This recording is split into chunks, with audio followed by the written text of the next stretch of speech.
여러분, 우리가 흔히 역사라고 말할 때 역사는 사실은 두 가지 사실이 충족이 될 때 역사라고 말합니다. 자, 이 말은 우리가 역사라고 말할 때 역사 속에는 두 가지 사실이 포함이 되어 있다라는 말입니다. 첫째는 사실이죠. 즉 실제의 사건이 역사 속에는 존재합니다. 두 번째는 바로 그 사건에 대한 해석이 존재하게 돼요. 이것을 우리는 흔히 역사가의 해석이라고 말합니다. 이 두 가지의 사실을 포함한 것을 우리는 역사라고 이야기를 합니다. 만약에 역사를 말할 때 첫 번째 요소인 실제 사건이 존재하지 않으면 그 역사는 실제로 존재하는 역사가 아니라 누군가에 의해서 조작된 역사에 불과합니다. 자, 또한 역사적인 사실, 즉 사건만 존재한다면 그 역사는 전해지지 않겠죠. 시간 속의 역사는 영원히 묻히고 맙니다. 그래서 우리가 접하는 역사는 반드시 이 두 번째 요소인 역사가의 해석이 포함이 되어 있어요.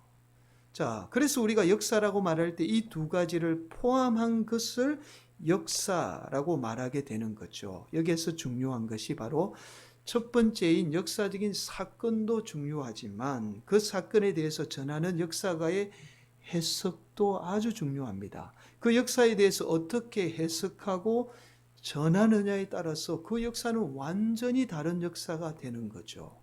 여러분, 서두에서 역사에 대해서 말씀을 드리는 이유가 있습니다. 우리는 예수님의 부활에 대해서 과연 역사적인 사건인가라는 의구심을 항상 품게 되죠. 심지어 신앙생활을 오래 한 사람들도 이야기를 해보면 이 부활에 대한 확신이 없어요.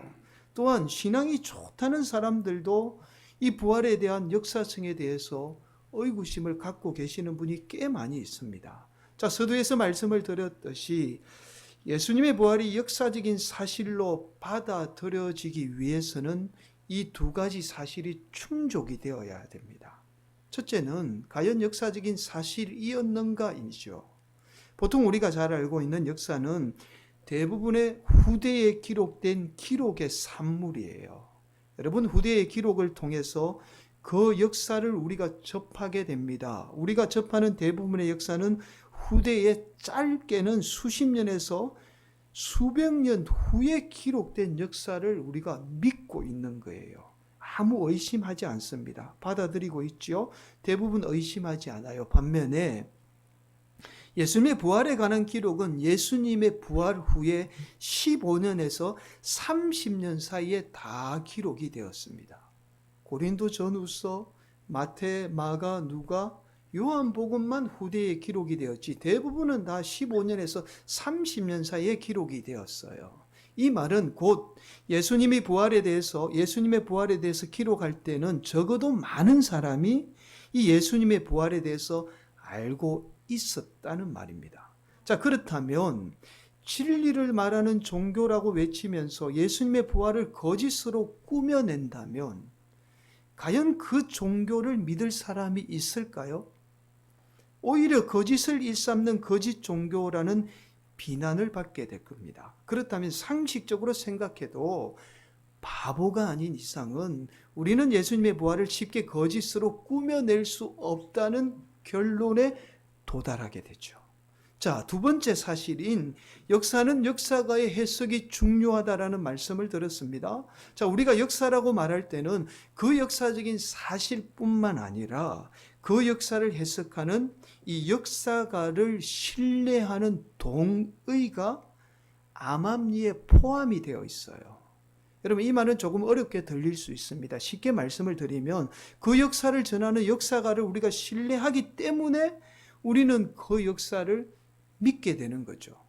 여러분, 만약에 그 역사를 전하는 역사가가 늘 거짓말을 일삼는 사람이라면 우리는 그 역사가의 말을 믿지 못하게 될 겁니다. 그 역사 거짓말이야 이렇게 받아들이겠죠. 그래서 우리는 역사라고 말할 때 이 역사의 사실만큼이나 중요한 것이 바로 그 역사를 해석해서 전달하는 역사가의 삶입니다. 자, 이러한 차원에서 볼 때 예수님의 부활의 역사를 전했던 제자들은 하나같이 예수님에 의해서 자신의 목숨을 내놓았습니다. 여러분 한두 사람이 아니에요. 여러분 세례 요한을 제외한 나머지 모든 제자는 예수님을 전하다가 예수님처럼 똑같이 십자가에 못 박혀서 순교했습니다. 여러분 거짓으로 지어낸 사실을 위해서 자신의 목숨을 바친다는 것은 인류 역사를 통틀어서 그런 역사가 없어요. 여러분 거짓을 위해서 한두 사람이 죽을 수가 있는데 모든 사람이 목숨을 내걸었다는 그 역사는 존재하지 않아요. 그렇다면 이 예수님의 부활을 전하는 이 제자들의 삶을 통해서 예수님의 부활이 역사적인 사실이라는 것을 우리는 받아들일 수밖에 없는 거죠. 우리는 예수님의 부활을 그냥 단순히 믿음으로 받아들여야 된다. 많은 분들이 그렇게 이야기해요. 그건 믿음으로밖에 받아들일 수 없는 문제야 라고 그렇게 말합니다. 하지만 예수님의 부활은 충분히 세상 사람들이 말하는 이 역사적인 사실로 받아들일 수 있는 충분한 자료를 우리에게 제공해 주고 있어요. 여러분, 그런데도 우리가 예수님의 부활을 쉽게 믿음으로 받아들일 수 없는 것은 바로 우리가 쉽게 이성이라는 것을 맹신하도록 그냥 이성으로 존재하는 것만 믿도록 어릴 적부터 우리가 교육을 받아왔기 때문이에요. 이 사실은 우리가 이성적인 것만 믿도록 세뇌를 받아왔기 때문입니다. 자, 그래서 우리가 예수님의 부활을 쉽게 믿음으로 받아들이지 못하게 되는 거죠. 사랑하는 성도 여러분, 오늘은 어쩌면 우리 신앙에서 제일 중요한 예수님의 부활을 기념하는 부활절입니다. 여러분, 제가 어쩌면이라는 전제 조건을 여러분들에게 말씀드리고 있어요. 여러분, 이 오늘 말씀을 다 듣게 되면 어쩌면이라고 말씀드리는 이유를 깨닫게 될 겁니다. 여러분, 오늘 저와 여러분이 함께 나누게 될 말씀은 예수님의 부활이 실제적으로 우리의 삶에 어떻게 역사하는지를 말씀하는 소중한 하나님의 말씀이에요. 오늘도 우리 주님이 주시는 말씀을 통해서 우리가 예수님의 부활의 믿음으로 실제로 우리의 삶을 가로막고 있는 무거운 돌이 옮겨지는 역사가 임하기를 예수님의 이름으로 간절히 축원을 드리겠습니다. 여러분, 예수님이 안식일 전날에 십자가에 못 박혀 돌아가시게 됩니다. 지금의 금요일이죠. 다음 날이 유대인이 거룩하게 지켰던 안식일이에요. 유대인들은 전통적으로 안식일에는 사람의 시신을 나무에 매달아 두지 않습니다. 왜냐하면 사람이 나무에 매달리는 행위는 가장 저주받은 행위예요. 성경에 나오죠. 신명기에 보면 나무에 매달려 죽은 인생은 가장 저주받은 인생이라고 그렇게 말씀합니다. 또한 그 사람뿐만 아니라 유대인이 거룩하게 여겼던 이 안식일마저도 그 사람에 의해서 더럽혀지게 돼요.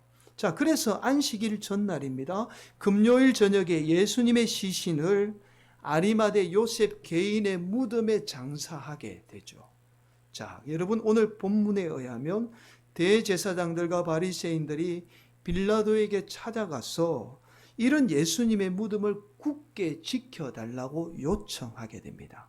여러분, 함께 봉독할까요? 64절 말씀 함께 봉독합니다.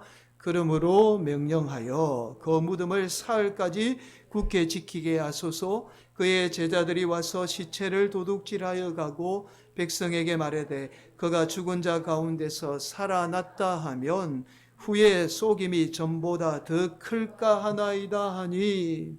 오늘 본문은 대제사장들과 바리새인들이 예수님의 무덤을 굳게 지켜달라고 요구하고 있습니다. 여러분, 대제사장들과 바리새인들이 예수님의 무덤을 굳게 지켜달라고 요구하게 됐던 이유를 잘 설명하는 책이 있어요.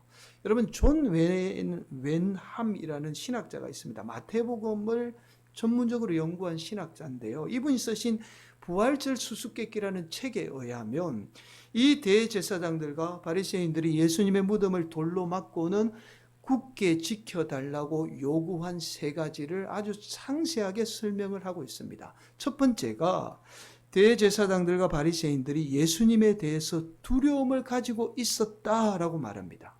여러분, 그들은 예수님의 영향력 때문에 백성들 사이에 폭동이 일어날까봐 두려워했다라고 말해요. 그러나 그보다 더 두려워했던 것은 바로 예수님의 놀라운 능력이다라고 말합니다. 그들의 두려움은 십자가의 처형으로 어느 정도 해소가 되었지만 지진과 땅을 뒤덮은 이 흑암과 심지어 성전에 찢어진 휘장을 보고는요, 도저히 그들이 이 평정심을 더 이상 가질 수가 없었다라고 말하고 있습니다. 두 번째는 만약에 2세기 초의 이 외경이에요. 베드로 복음서에 의하면 십자가 처형과 그에 따른 징조들로 인해서 민중의 동요가 있었다라고 말합니다. 여러분, 백성의 불평은 지도자들을 두려움에 떨게 했고, 또한 더욱이 이 베드로 복음서에 의하면 토요일 아침에 많은 무리가 예수님 무덤 주위에 모여들었다라고 기록하고 있어요. 우리 성경은 막달라 마리아와 다른 마리아가 예수님의 무덤을 보기 위해서 왔다라고 이야기하지만 베드로 복음서에 의하면 다른 사람들, 많은 사람들도 예수님의 무덤을 보기 위해서 몰려왔다라고 그렇게 기록을 하고 있습니다. 이것이 만약 사실이라면 유대 지도자들은 선택의 여지가 없었을 것이다. 백성들의 움직임을 미연에 방지해야만 했다라고 그렇게 이야기합니다. 자, 세 번째 마지막으로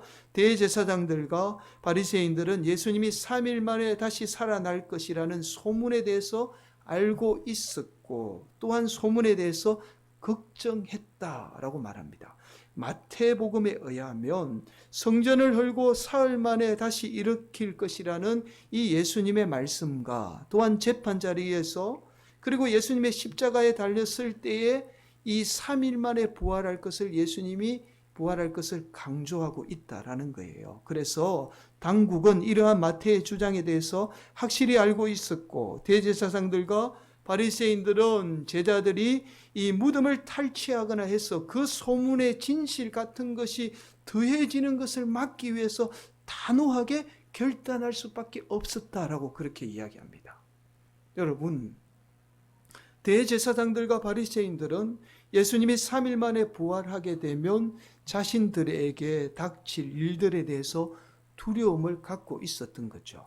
이러한 두려움이 대제사장들과 바리새인들이 빌라도에게 예수님의 무덤을 사흘까지 굳게 지켜달라고 요구하게 되었던 겁니다. 자, 그래서 63절은 이렇게 말씀하고 있어요. 주여, 저 속이던 자가 살아있을 때에 말하되 내가 사흘 후에 다시 살아나리라 한 것을 우리가 기억하노니. 자, 이미 대제사장들과 바리새인들도 예수님이 3일 만에 부활한다는 소문에 대해서 알고 있었다는 사실을 말씀하고 있습니다. 자, 대제사장들과 바리새인들의 요구에 따라서 빌라도는 경비병을 시켜서 예수님의 무덤을 굳게 지키게 됩니다. 그러나 대제사장들과 바리새인들의 두려움은 이것으로도 부족해서 아예 예수님의 무덤을 사람의 힘으로는 움직일 수 없는 거대한 돌로 막아버리게 돼요. 자, 66절 이렇게 말씀하죠. 그들이 경비병과 함께 가서 돌을 임봉하고 무덤을 굳게 지키니라. 여러분, 오늘 본문 66절은 예수님의 무덤을 막은 돌을 단순한 돌로 말씀하고 있습니다. 그러나 이 돌이 얼마나 거대한 돌인가를 알 수 있는 말씀이 있어요. 여러분, 마가복음 16장 3절에 의하면 이렇게 말씀하죠. 서로 말하되 누가 우리를 위하여 무덤 문에서 돌을 굴려주리요 하더니, 아예 사람의 힘으로는 옮길 수 없을 만큼의 거대한 돌로 예수님의 무덤을 막아버린 겁니다. 또한 오늘 말씀은 임봉했다라고 말씀해요. 여러분, 이 임봉이라는 말은 헬라어 스프라기조라는 말인데요. 이 말은 이런 말입니다. 봉인했다는 말이에요. 거대한 돌로 막고는 이 공기 하나라도 통할 수 없도록 다 막아버렸다는 거예요. 그러니까 철저하게 외부로부터 차단해 버렸다는 뜻이죠. 이렇게 예수님의 무덤을 사람의 힘으로는 도저히 시신을 훔쳐갈 수 없도록 도저히 이 돌을 옮길 수 없는 거대한 돌과 그리고 외부에 어떠한 것도 들어갈 수 없도록 다 차단해 버린 겁니다. 자, 그러나 안식 후 첫날 새벽이에요. 지금의 주일 새벽이죠. 막달라 마리아와 다른 마리아가 예수님의 무덤을 보기 위해서 예수님의 무덤이 있던 곳을 찾아오게 됩니다. 이때 마침 큰 지진이 일어나며 천사가 하늘로부터 내려와서 사람의 힘으로는 도저히 옮길 수 없는 예수님의 무덤을 봉인하고 있던 거대한 돌을 굴려내게 됩니다.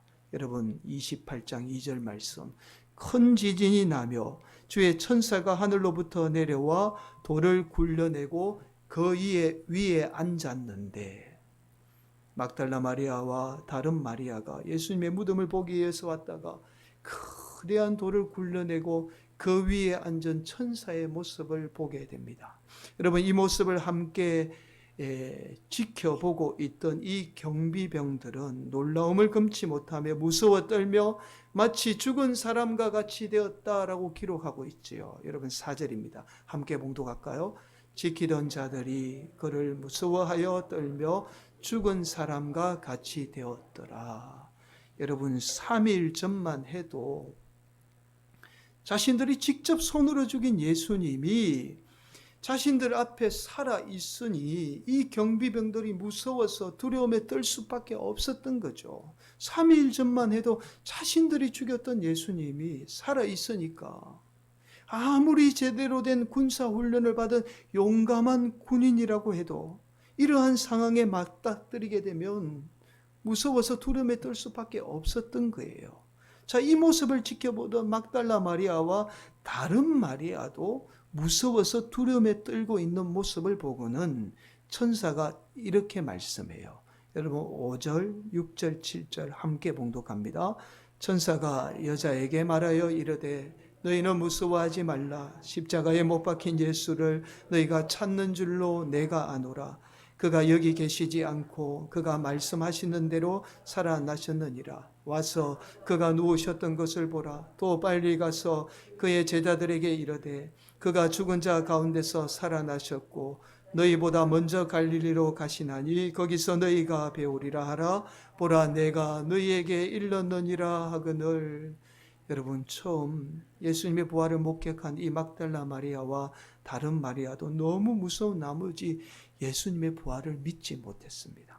그래서 오늘 본문 9절에 의하면 예수님이 그들에게 다시 나타나 보이는 모습을 발견하게 돼요. 9절입니다. 예수께서 그들을 만나 이르시되 평안하냐 하시거늘 여자들이 나아가 그 발을 붙잡고 경배하니. 예수님의 부활을 목격하고도 두려움에 떨며 어떻게 할 줄 몰랐던 이 막달라 마리아와 다른 마리아에게 예수님은 다시 나타나 보이시며 부활의 사실을 확실하게 보여주게 됩니다. 여러분, 오늘 본문의 말씀은 예수님의 부활을 철저하게 막으려고 했던 대제사장들과 바리새인들의 모습을 발견하게 되죠. 이들은 예수님의 부활의 소문을 알고는 어떻게 하든지 인간의 힘으로 예수님의 부활을 막으려고 예수님의 무덤을 지키며 심지어 사람의 힘으로는 움직일 수 없는 거대한 돌로 봉인하게 됩니다. 그러나 예수님은 무덤을 막고 있던 거대한 돌을 옮기며 죽음의 권세를 깨뜨리시고 3일 만에 부활하게 됩니다. 사랑하는 성도 여러분, 베드로전서 1장 3절은 예수님의 부활에 대해서 이렇게 정언합니다. 우리 주 예수 그리스도 아버지의 하나님을 찬송하리로다.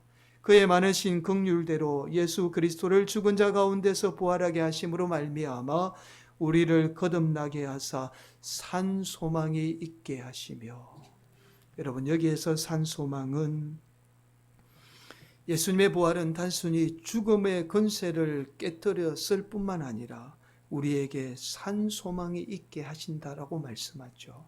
여기에서 산 소망은 우리 또한 예수님처럼 죽음을 맞이하지만 예수님에 대한 믿음으로 부활해서 영원한 천국에 들어갈 수 있다라는 소망을 말씀합니다.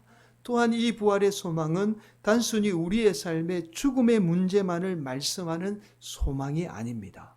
여러분, 우리에게 죽음에 대한 문제는 단순히 죽음에 대한 두려움으로 우리의 삶에 다가오지 않아요. 물론 나이가 들면 죽음에 대한 두려움은 점점 우리의 삶에 다가오게 됩니다. 그러나 우리 인류의 죄로 인해서 들어온 이 죽음의 문제는 단순히 죽음에 대한 두려움으로 우리 삶 가운데 역사하지 않아요. 바로 죽음에 대한 두려움은 교묘하게 우리의 삶의 문제를 통해서 마치 오늘 본문의 거대한 돌처럼 우리의 삶을 가로막고 우리의 삶을 짓누르게 돼요.